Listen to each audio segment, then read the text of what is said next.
This is a live picture from the First Baptist Church of St. Petersburg. Hundreds of people are paying their respects to a police officer killed in the line of duty. Good evening. I'm Brendan McLaughlin. And I'm Wendy Ryan. Thank you for joining us. First tonight, family, friends, co-workers, even people who never knew Officer David Crawford have gathered this evening to say goodbye. Crawford was shot and killed on the streets of St. Petersburg 1 week ago. Earlier, it was a somber scene as the procession escorting his body arrived at the church. Our Carson Chambers is outside of the First Baptist Church with more on the public viewing. Good evening, Carson. Good evening, Wendy. Hundreds of people expected to show up tonight. Not just St. Pete police officers, but officers from all over the country. We've seen cars from Miami-Dade and beyond. Also, family and friends arrived in a limousine not too long ago and went into the church. There is a receiving line here, and actually that line actually came outside the church and sort of wrapped around for quite a while here. And tomorrow, mourners will find flowers at the front of the church.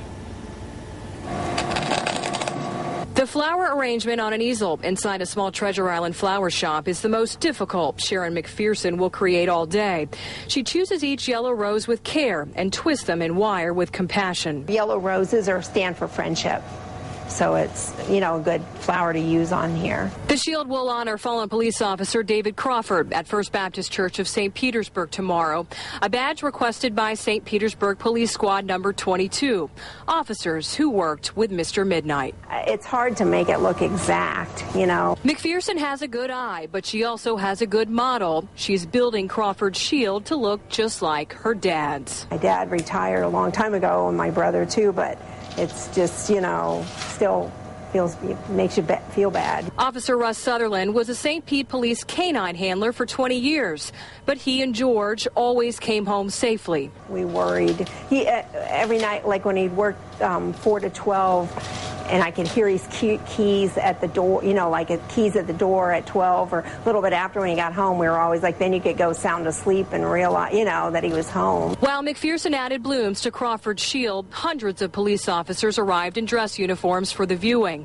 The second service for a fallen officer at this church in just 1 month. We came through the first crush, and then we're driving along and we get T-boned at the next intersection. Tomorrow, MacPherson will deliver her shield at 9 a.m. for the funeral.